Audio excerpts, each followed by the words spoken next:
So the dearth of options available to investors in terms of where to allocate assets, it's not possible for a single person to do that much research unless you're actually in the industry or it's a full-time job, right? So it can become confusing as to where do you go, how can you optimize returns. Everyone wants to optimize the returns. Is something better than the other? What are the pros and cons of that? What are the risks involved in these asset classes?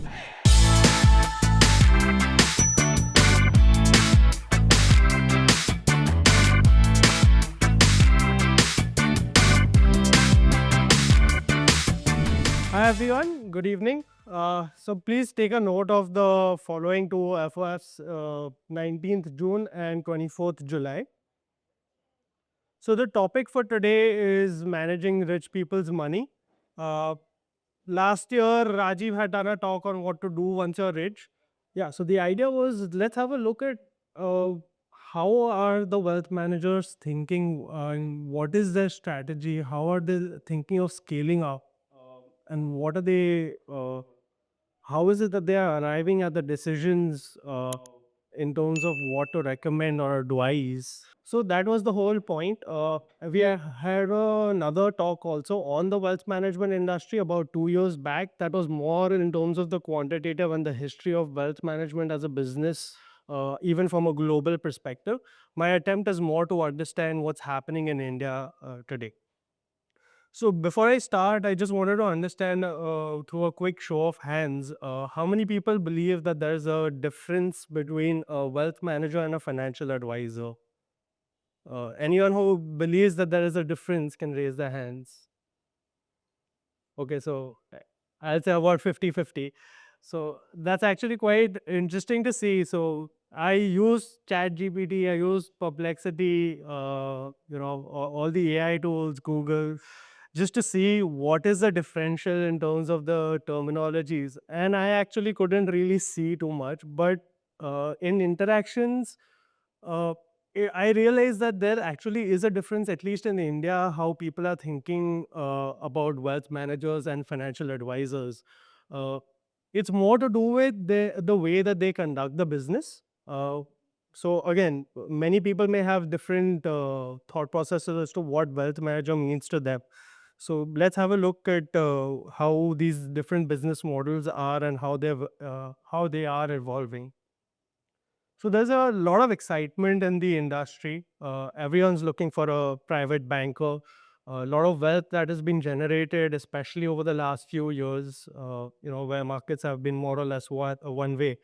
So there have been a series of talks by a lot of industry experts. Umang Papneja from Julius Baer, of MD and CEO of Julius Baer in India. So he tried to summarize what the revenue pool of the wealth management industry would be in India today.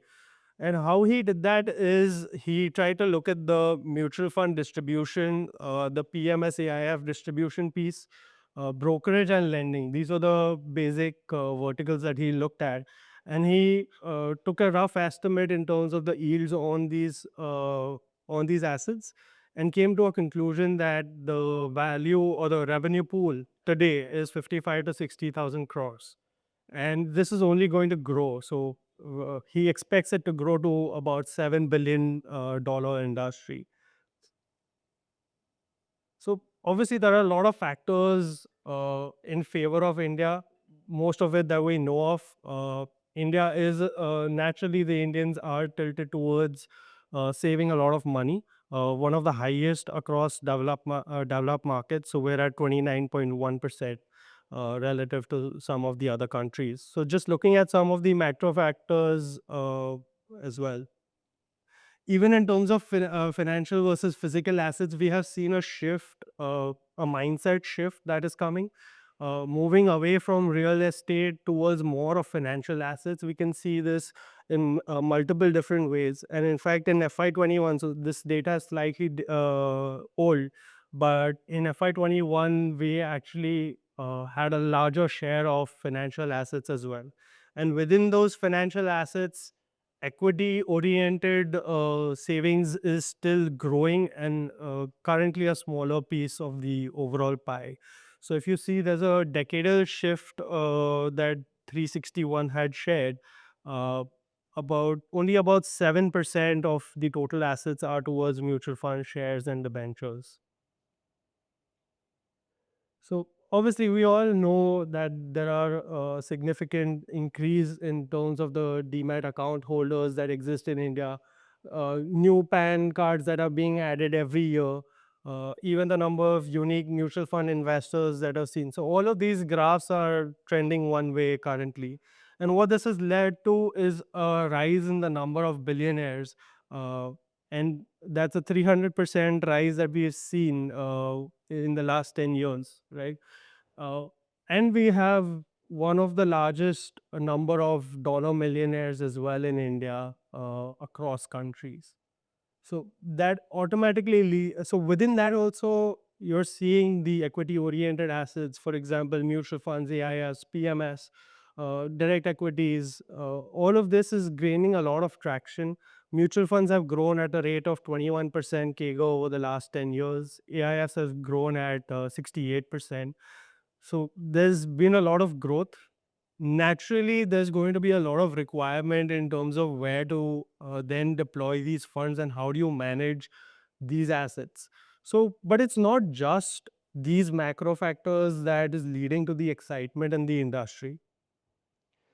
So this is just one of the ET Wealth articles that talks about how no country is perpetually, outperforming any other.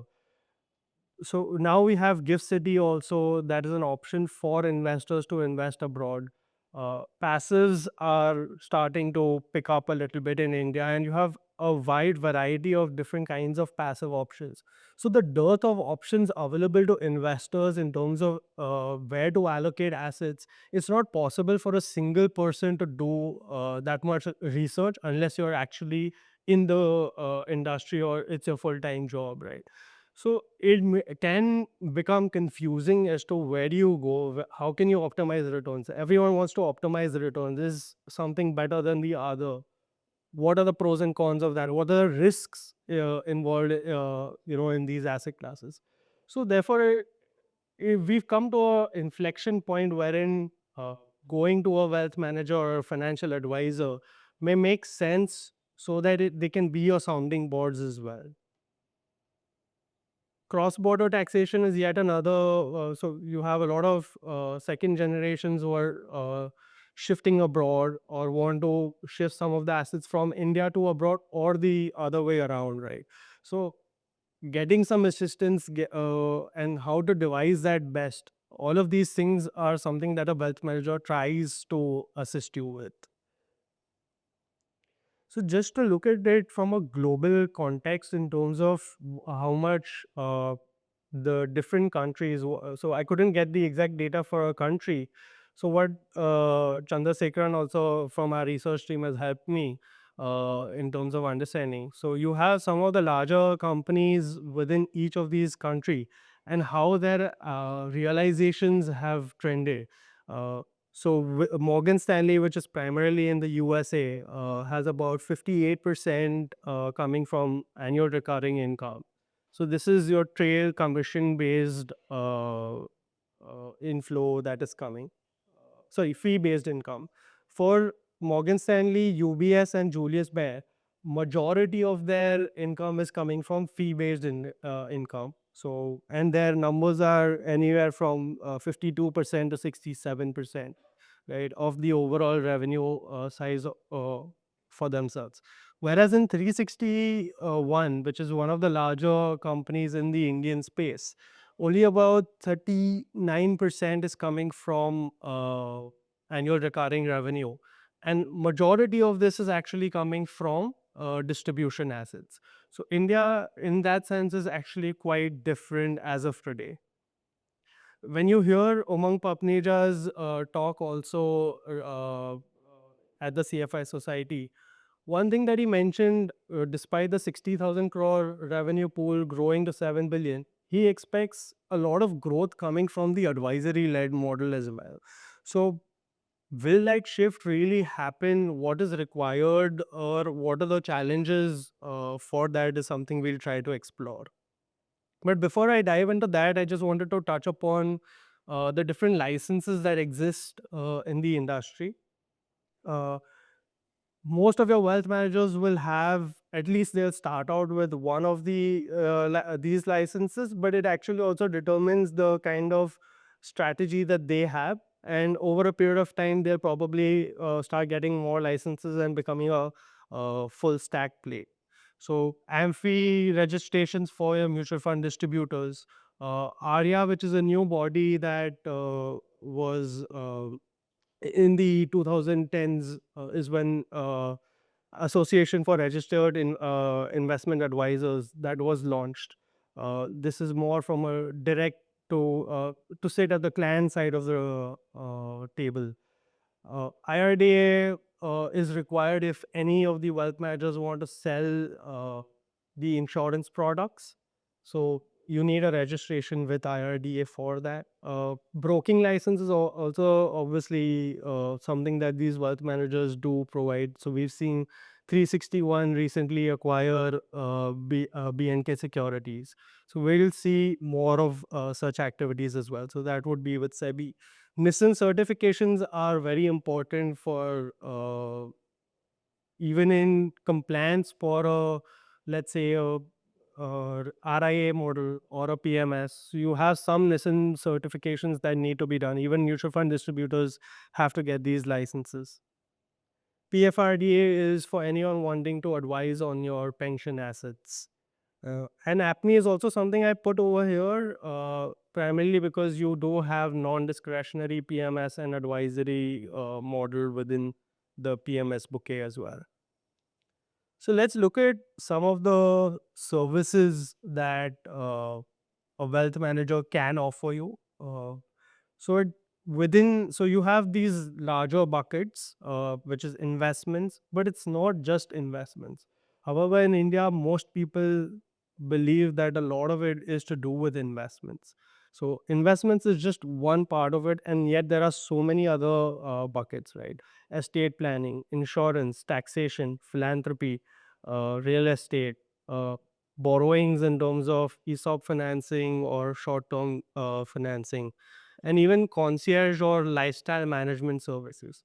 So as a person grows wealthier, they start seeking out a lot more of these services as well, and that is what the norm has been so far.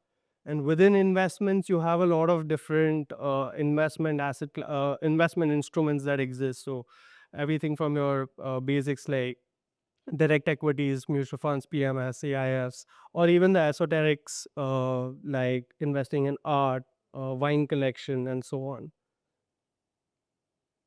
In fact, with specialized investment funds being the recent entrant, that is only going to add to more complexity in terms of what is available out there and how do you uh, understand these products before you can actually invest in them. So I want to take a step back and see how the industry really does their customer segmentation, right?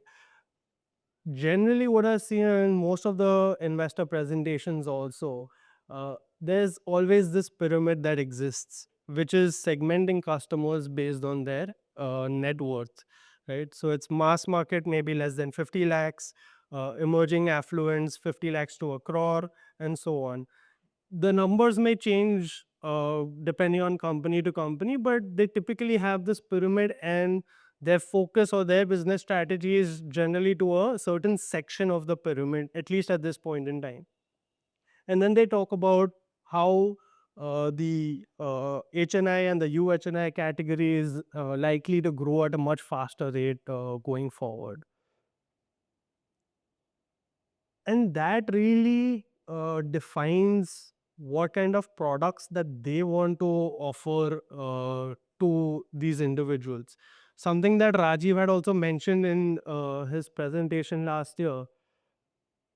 It's an analogy of a teenager wanting to, what are the things that they can do when they become an adult?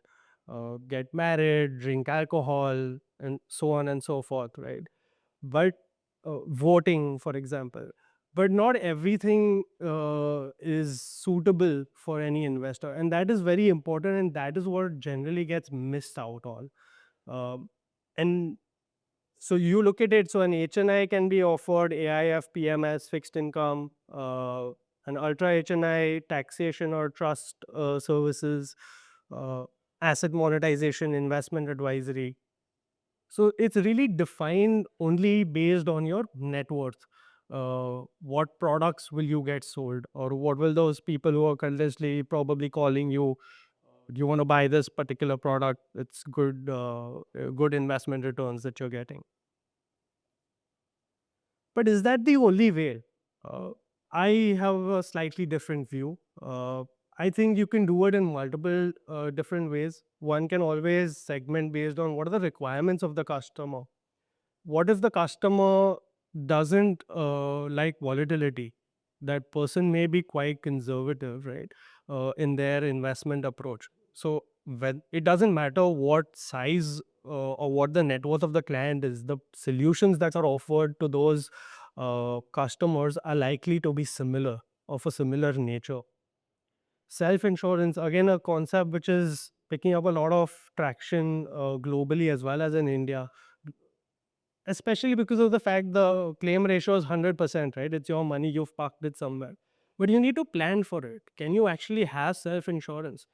For that, you need to carve out a corpus and actually keep it aside so that it's available to you at all times. It cannot be locked away in assets, even if they're generating good returns. It cannot be locked away and inaccessible to you for longer periods of time.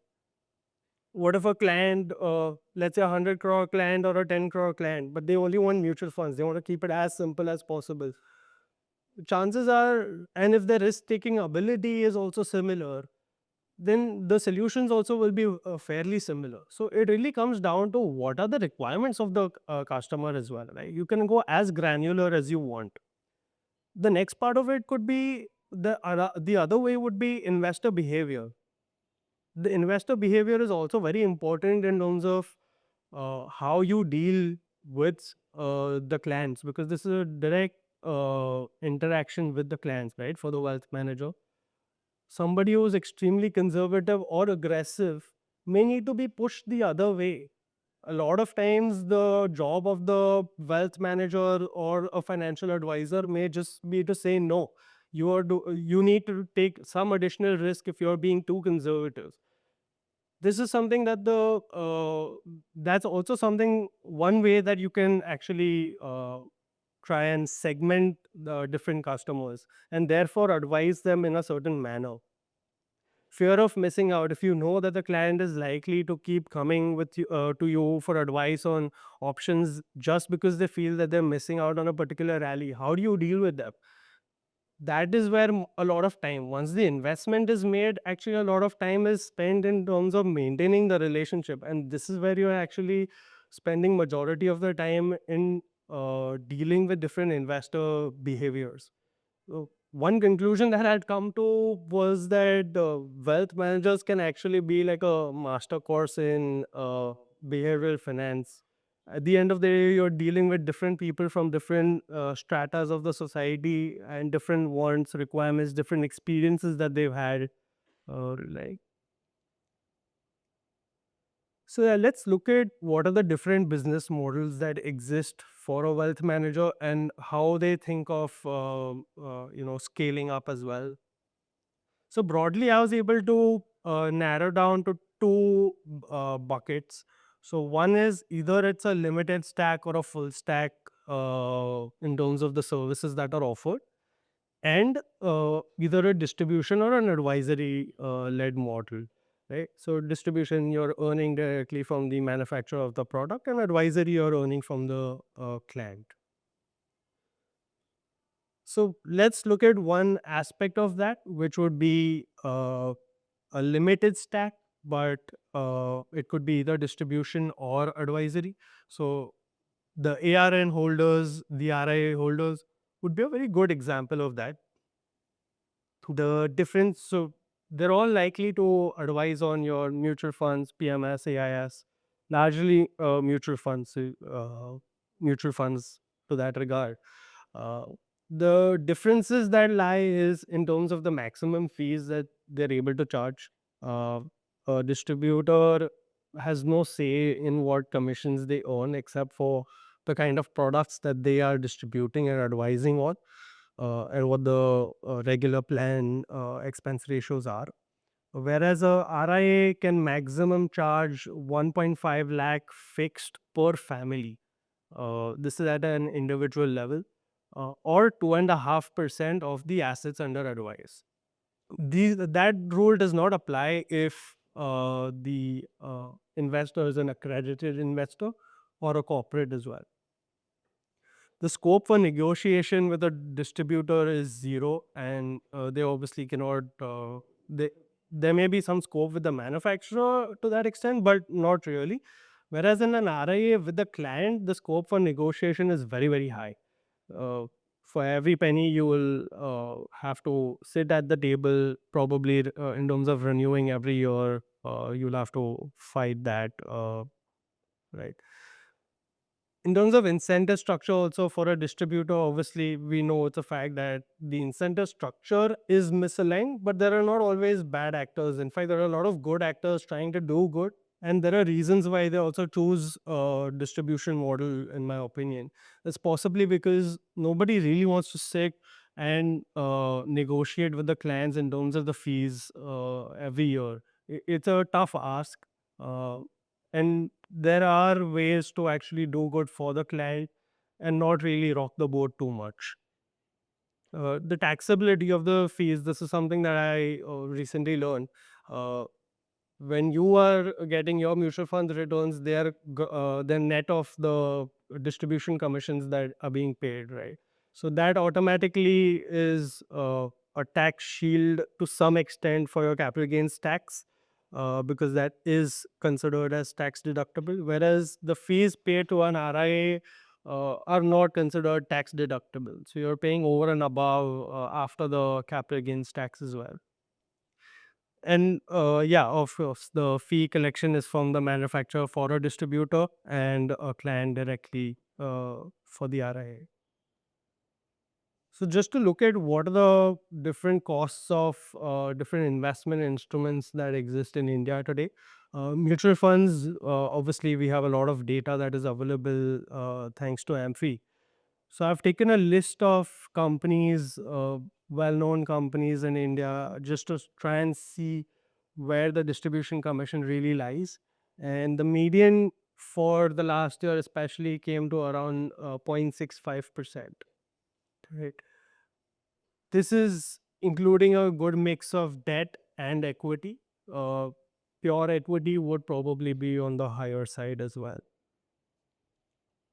In terms of other products that exist, the PMS, AIS, market linked debentures, for example. So you have Karan Bhagat talking about PMS and AIS, where he's saying that on the PMS and alternate side, it is closer to 80-90 basis points. And these are not for the most complicated products. As the complexity of the product increases, the cost of the product also increases.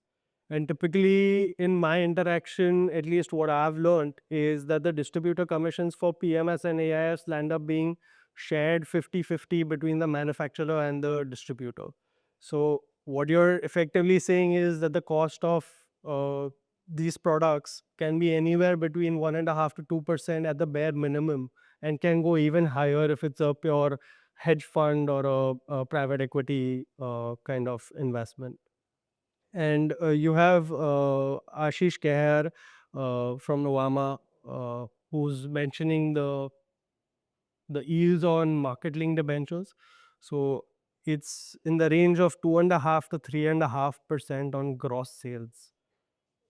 This is over, yeah. So it's almost 3.5% of your return that goes in terms to to the distributor, in this case Novama, if they have sold you a market linked debenture.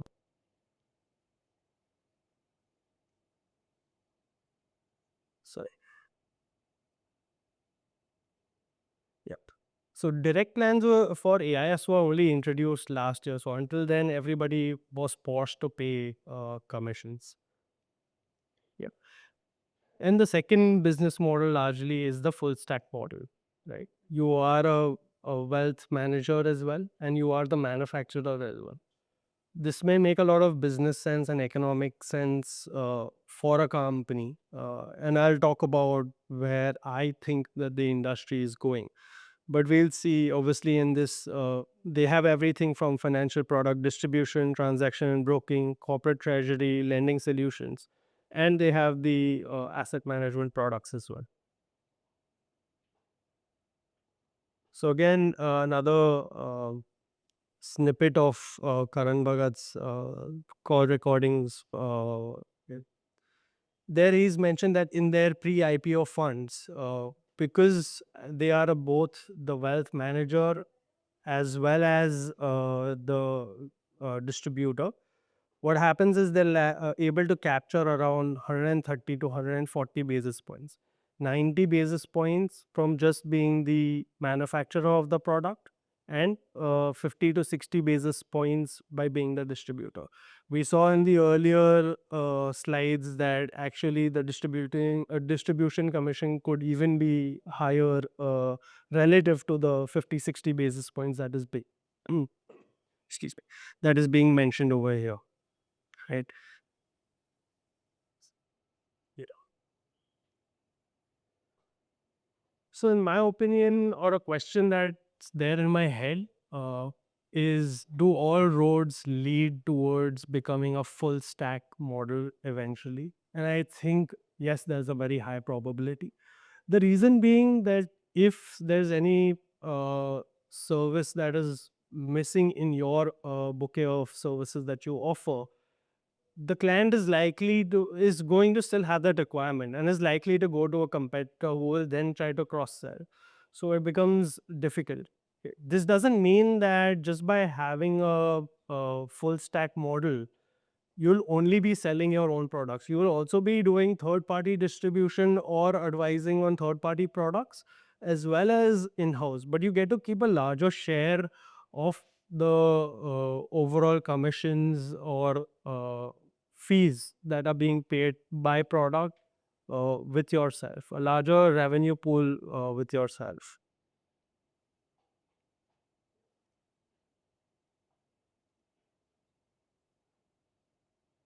Yeah. So in terms of, you also have the family office format. Uh, this is something, obviously, this is again a full stack business model, but it's a very different concept where you're either catering to a single family or you're catering to multiple, but fewer families in the overall context of things. So there's a article by Hubis where they've mentioned that currently in India you have about 300 plus family offices, and this number is projected to grow to 3,000. And there's another nice podcast where Shri Priya from Entrust Family Office, she mentions very clearly, and they've been running a family office for a while. They mention very clearly that a single family office is only suitable to clients with a net worth of bare minimum 2,000 crores. That is what is required for your cost to effectively come down so that you can have your own setup uh, and your own dedicated team to that matter. But something that's always been there in the industry, again, the family offices love to hate venture capitalists. And what's the favorite part of this slide in terms of, it's not the headline there, it's actually the small paragraph on the right over there, which I'll just read it out for people in the back. Uh, Tired of fees, lock-ins, and mediocre returns, family offices are cutting out middlemen and going straight to the cap table. Right. So clearly, it is industry opinion that the fees are quite excessive for these venture capitalist funds.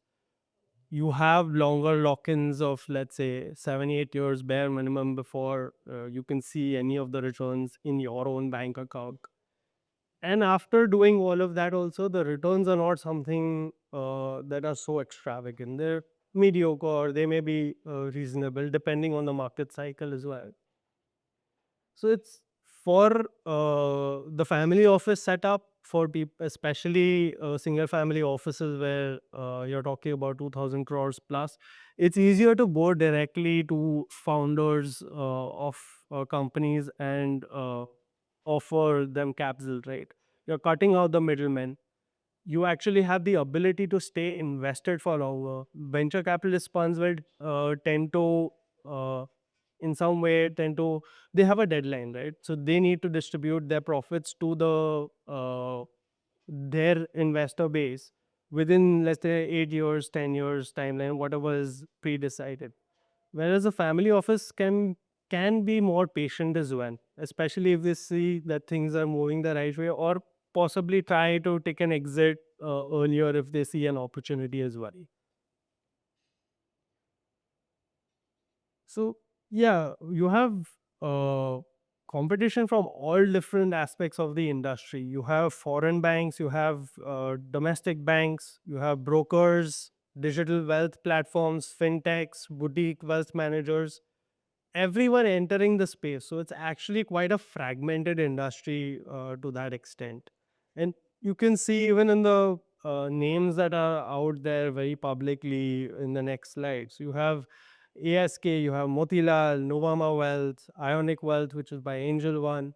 So it's from companies of all backgrounds who started off as a specialist in one field or one domain and now expanding to the larger wealth management space.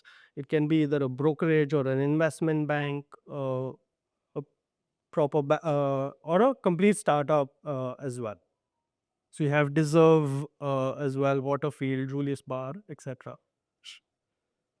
So just to summarize again about the two business models that I spoke of. One which I call the product. So within a full stack, also you can either have all the products and therefore sell each product and keep cross selling. I would probably think this is more akin to a bank, uh, wherein you have a lot of different products and you're trying to cross sell, or a solution based where you're trying to think of a holistic plan for a client, right?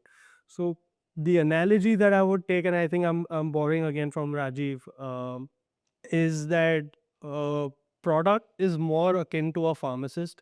They have all the medicines. You may even tell them what your issues are and they'll probably prescribe you, but they have no history of your past ailments, right?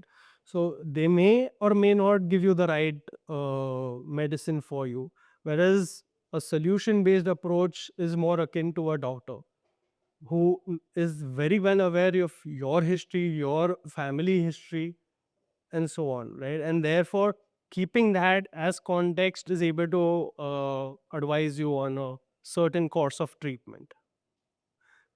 What happens in a product led model is that the scalability is very, very high. It's standardized. You have to identify the right products and therefore go out to the market and say that these are the products that you should be investing in. You're leaving the decision entirely in the hands of the consumer or the investor in this case. Uh, the assumption is that they understand what is it that suits their profile the best. They understand their risk appetite the most, and your job is only to give them the options that are available in the market.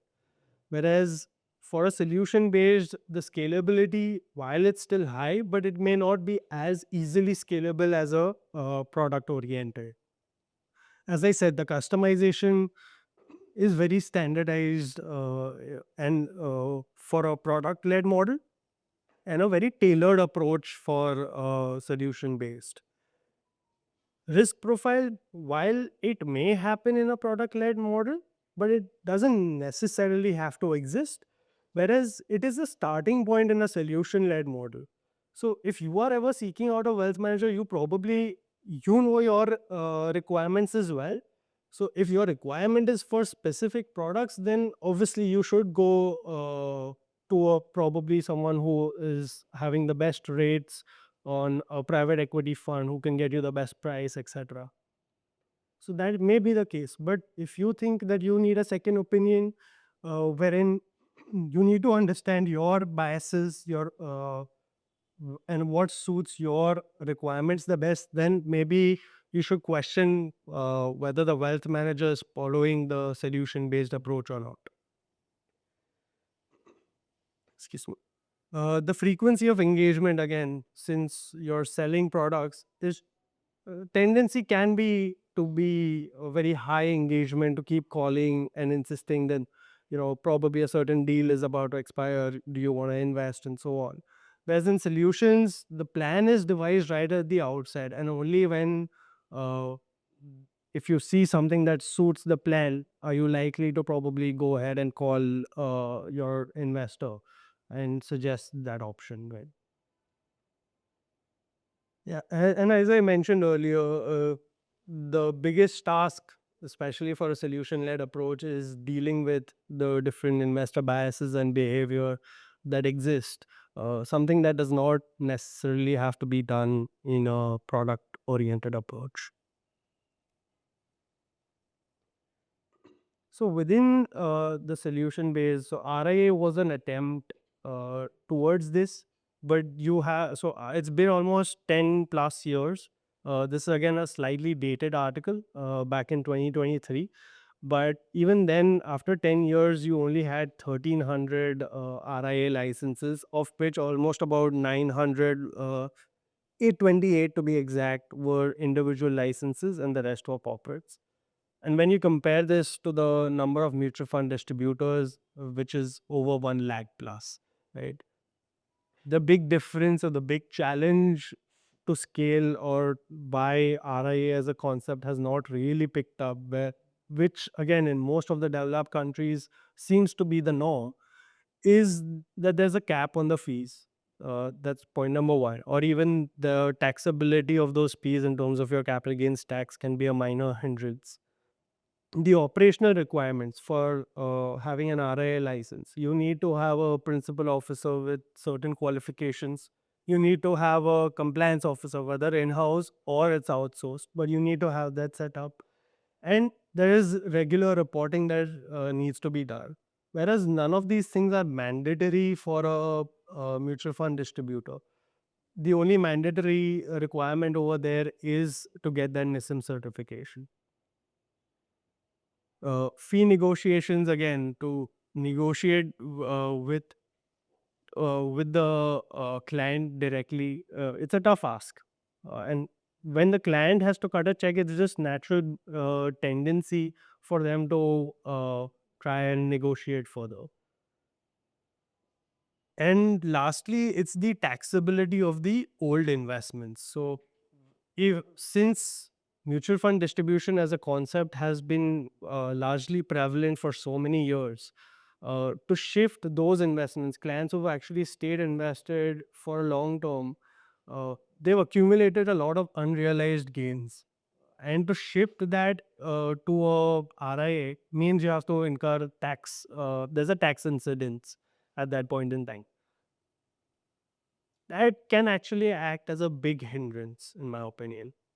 So whether so you did have one regulation change, at least for within the mutual fund distributor community, that you can change brokers. Until 2 or 3 years back, you could not even do that without actually having a tax incidence on your portfolio. So yeah, you come to what the challenges are for an advisory kind of model, right? Uh, Clearly there are a lot of people who are thinking that this is the model that is really going to grow in one way or shape. I do believe that wealth management as an overall industry will definitely do very, very well for the reasons I outlined earlier. But which model will really grow, that remains to be seen. But it comes down to, so how many people here would be would be easily agreeable to paying 0.5% of uh, your AUM as fees, versus if I said, can you write me a check of 50 lakhs per annum, right? Even if the numbers actually turn out to be the same, and that 0.5% is not something that you are writing, It's coming directly from your money that you're investing. All you see on your report is the final return. Uh, it can be in terms of, so you can have different investor behaviors. So they may want to invest against their personality as well. Investors are obviously trying to optimize for every unit of return. Uh, how many of you would, so if I gave a hypothetical example, right? Uh, let's say there are two funds, one which gave 15% return over a 10-year period, and another fund which gave 17% return over the same period. How many of you would have thought that probably 17% was a better option? Maybe a quick show of hands. No one, only one person. Interesting. Probably I'm in the wrong room then. But yeah, so it really comes down to context as well. What is the benchmark return was much lower? Or instead, what if the volatility of the fund that gave 17% a lot higher, right? A client who does not have that temperament is not likely to have stayed invested through the course of those 10 years to actually achieve that 17% return. Even if the fund manager philosophy was very, very in line with what the investor was looking at. So yeah, just coming to some numbers in terms of the full stack model, in terms of what the realizations are in India. Uh, so 361. So at the top you see 361 plus. That is their advisory side, where they're getting about 32 basis points. Uh, Largely, a lot of their revenue currently comes from distribution assets, which is about 61 basis points. And they also have a lending book where the net and NIMs are around 5.35%. Anand Rathi Wealth, again, the retention on the mutual fund AUM is about 1%, and other financial products are at about 1.5%. For Novama, the annual recurring revenue is about 0.84% in FY25. In the effective yield, when you look at all the different products cumulatively, is about 0.87%. In terms of profitability, they have been able to achieve about 30% net margins. But you do see some volatility, and these margins really come through scale. Otherwise, it can be really penalizing if you're a small setup. So, to achieve that scale and to have that, to even meet the expenses initially, you probably need to be able to charge or have that pricing power. In terms of a global context, I'm not sure if the slide is very visible, but let me read it out. In North America, so ROCBV is basically a return on client business volume. So in North America, roughly the yields of wealth managers is at about 58 basis points, from which the pre-tax profit margin is about 19.6 basis points, so roughly around 30%. Western Europe, it's about 70 basis points, and you have a margin of about 20 basis points. Latin America, again, 59 basis points, and the pre-tax margin is 22.8, and Asia Pacific would be 54.7 basis points with a pre-tax margin of 14.9 basis points. This presentation is pretty incomplete if I don't speak about technology and the use cases of technology. Uh, but generally, most people think of robo advisors as the first thing that comes to their mind. But there are actually a lot of different use cases of technology, and it really comes down to how you use technology and how it suits your business strategy the most. Uh, you obviously have the advent of AI that's happening. That really opens up a lot of areas that you can optimize with, right? So it can be from your to create to enhance your operational efficiency. It can be in terms of being able to do analytics on different products that exist in the market, so that you can do quicker analysis or it can even be as predictive analytics to try and determine which are the funds that one should probably invest in.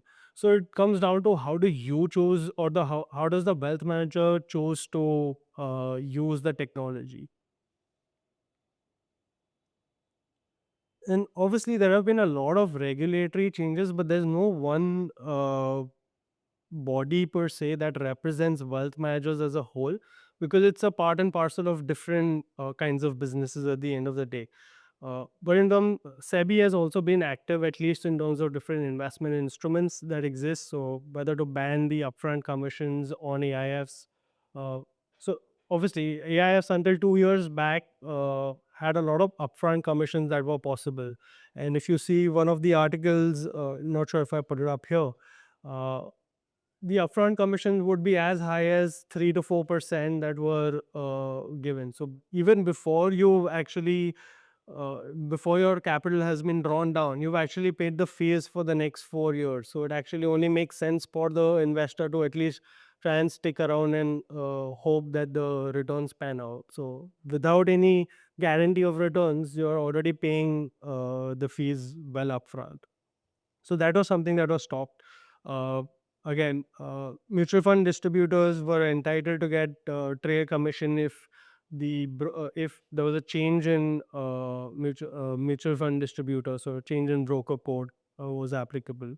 So SEBI is active, and there is a lot probably that needs to be done in this space as well in terms of regulations for this business to really grow. Uh, but I think it's all happening at a slow and steady pace. We will see more activity probably going forward. So, what I would probably conclude in my understanding of this segment, right, of this industry, it depends on four key things. There's trust, because especially if you are taking a solution based approach, then no client really wants to open up their entire lives to a single person who's probably a stranger. It takes a lot of trust. So to build that trust with the investor community is critical. Uh, Same goes for a product like that. Are you someone who's just mis-selling, or are you someone who's actually out there in good faith advising me the right products?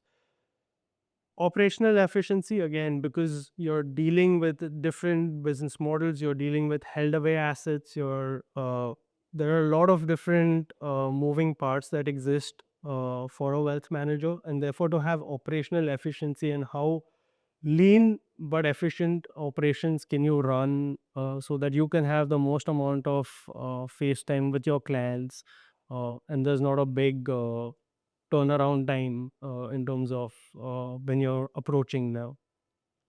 How to deal with investor behavior and ensure that there's enough awareness about different products and so on, and employee retention. So these four, I believe, are the four key factors for success for any wealth manager or financial advisor going forward.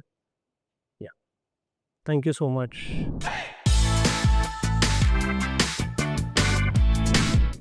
Hi, Rohit. Fantastic presentation. So, if you go to the previous slide, uh, there is one word which is really interesting for me, which is employee retention, right? Right. So, recently read one article which says a particular wealth manager was offering higher revenue share, and they're hiring 60, 70 new wealth manager. So I just wanted to understand from you how the employees, different employee structure works in, different wealth managers, and how it can, turn the business around. And my second question is that as our business, as the wealth management in the industry moves towards a more fee-based advisory kind of a model, then what role will passives play there? Because after some point, if they are not getting high distribution commission, then they might better, start investing a lot of passives. Right. Yeah, so coming to the first question, in terms of incentives for the employees, right? Uh, Today in the industry, there's a lot of alignment in terms of how much revenue is generated for the wealth manager. and based on that your incentives are or compensation is really structured. So the more you are able to sell products, or the more revenue that you're able to generate out of a single client, and therefore an overall book, uh, that is what is leading to the incentive structures. And that is also why employee retention becomes very difficult, because other wealth managers may seek to poach these people if they can get the AUMs along with them.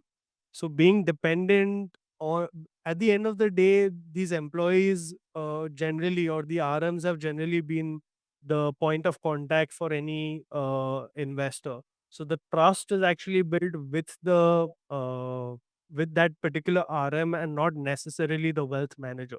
And that is something that leads to probably higher churn into, and therefore seeking out higher compensation, who's willing to offer more incentives or more compensation.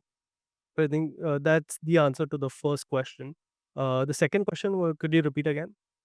So, Rohit, as the industry moves towards more advisory fee model instead of distribution, then how does the full stack model develop? Because people will realize that it's more beneficial to just recommend low commission products like passives or simple mutual funds. I think it's not that in a fee-based environment that only passives are the best way to invest, right?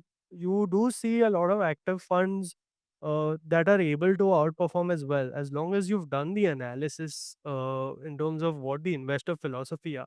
Yeah, there will be periods where even those fund managers are likely to underperform, but at the end of the day, sticking through different asset classes, sticking through different fund managers, or even between active and passive funds, that is what will actually determine how your returns are in the longer period. So it's not either or, in my opinion. It's more about how do you allocate the money, and what percentage allocation would you give to any specific investment category. Thank you.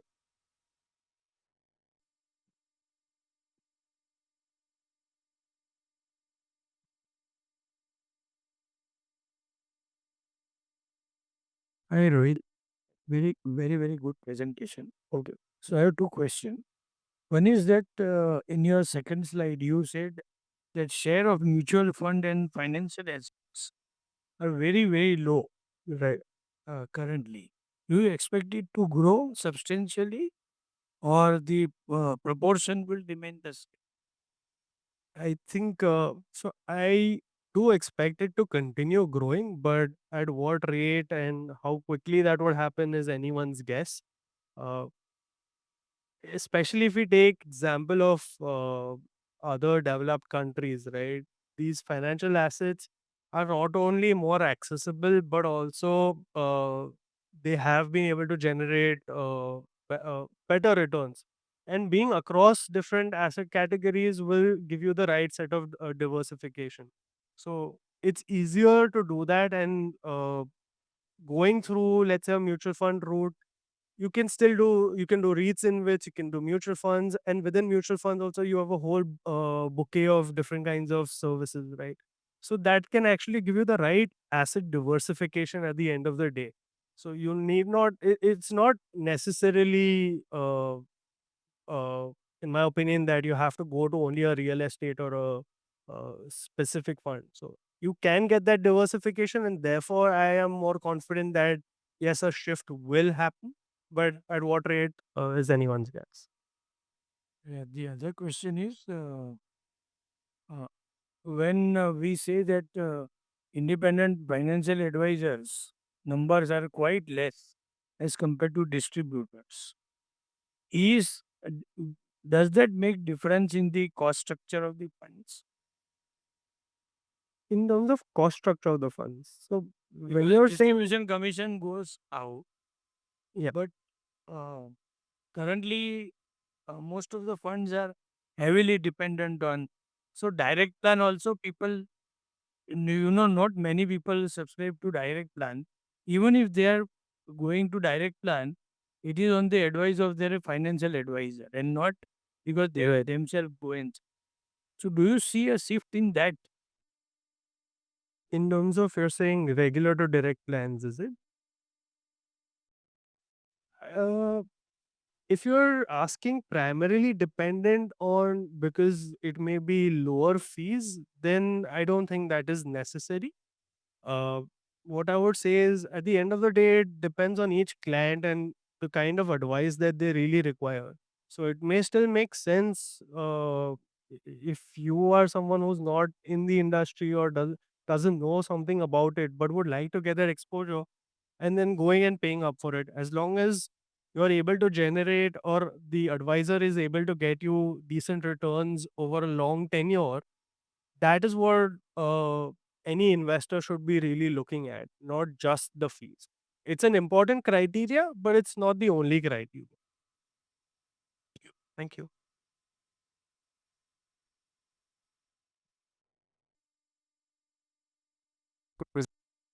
Thank you.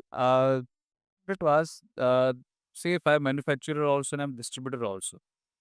So have you seen instances of mis-selling because I may sell products which are giving higher returns as a distributor? Right.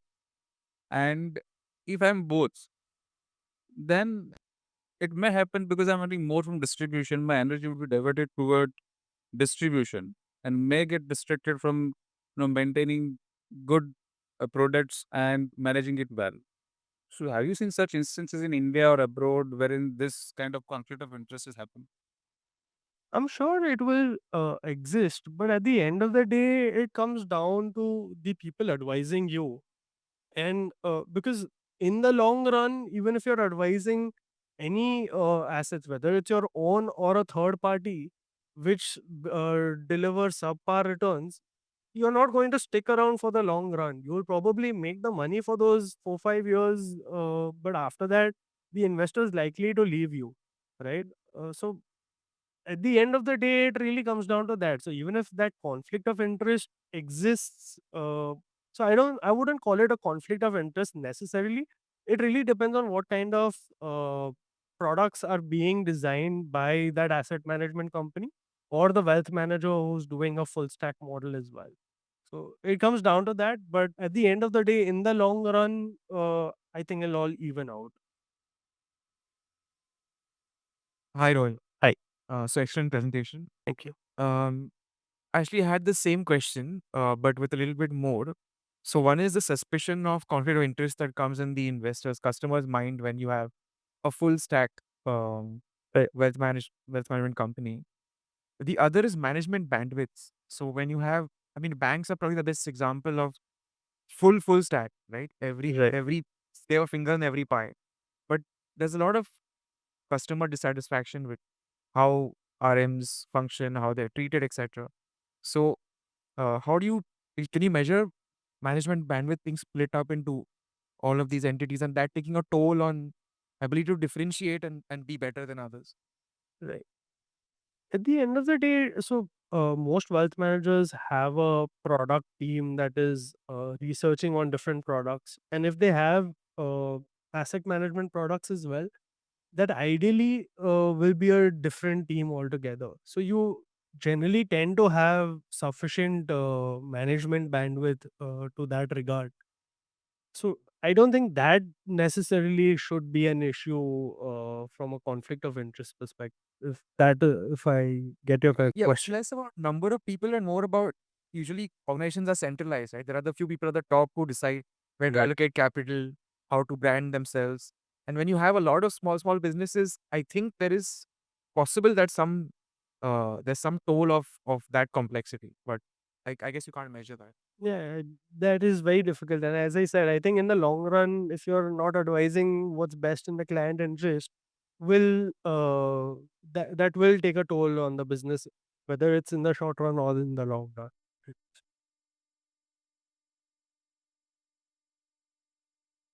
Any questions on Zoom?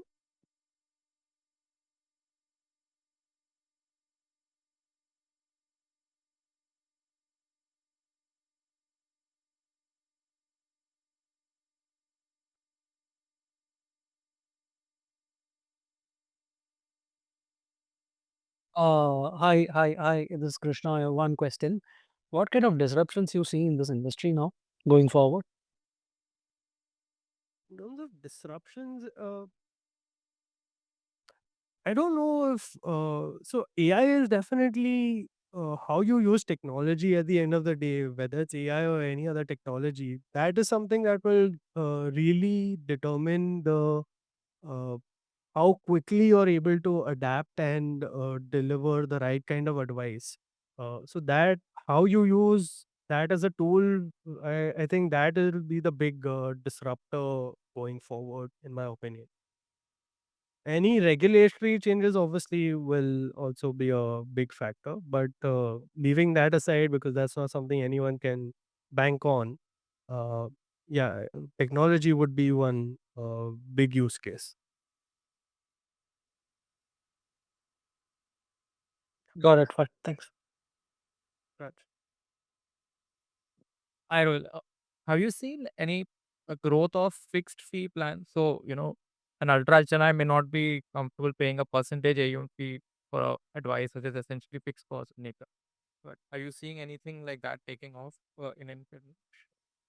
Generally, at least based on what I've been observing, at least as the net worth increases or the AUM increases for a single client, they then tend to prefer a flat fee kind of a model.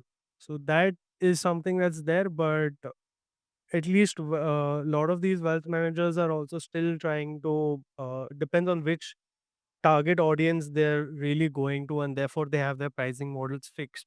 But no, there's no data available on that because this is something that is very confidential to each wealth manager. But I do believe that the larger the AUM, the chances of a flat fee model do exist.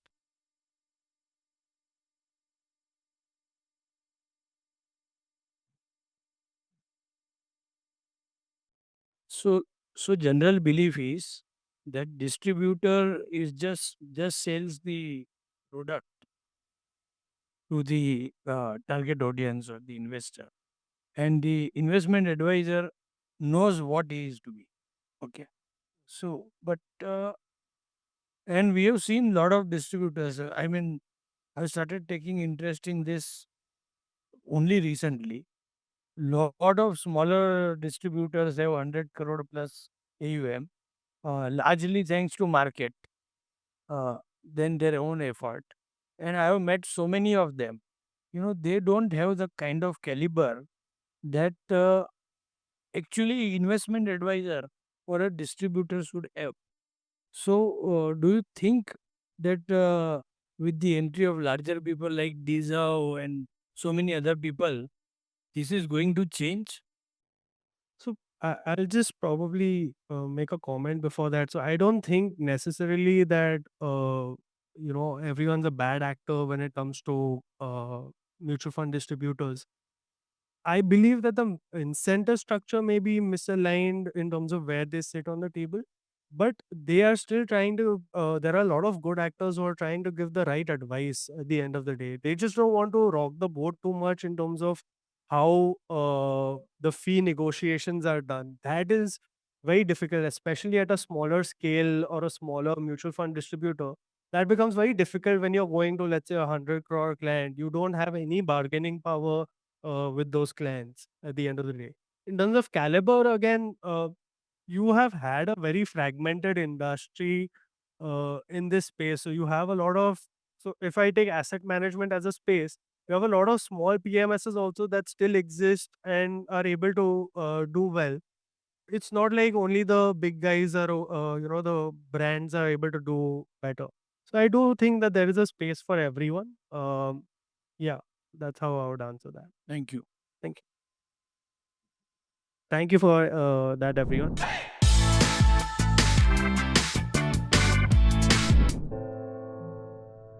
Whenever things got rough, I always remember what my father used to say. Running a business does test a man, my son. There are ups and downs, glorious highs, and sometimes a low that leaves you feeling defeated. The character of a man and the character of a business are not very different, are they? Yes, but when the chips are down, we must stand up. dust ourselves off, and motor on. Volatility. It's a funny thing. It makes you question yourself and wonder if you've made all the right decisions. Sure, you can question some of your decisions, but stay steadfast on your goals. Dad always said, there are no shortcuts and no quick profits. There are no free lunches, are there? There is only one Right way. At PPFAS, we think like Rahul and his father. That volatility is a fact of running a business. And buying equity shares is like owning a part of that business. We use value investing principles to manage your money. This means we invest in the right businesses at reasonable prices and for a longer term. PPFAS Mutual Fund. There's only one right way. Mutual fund investments are subject to market risks. Read all scheme-related documents carefully.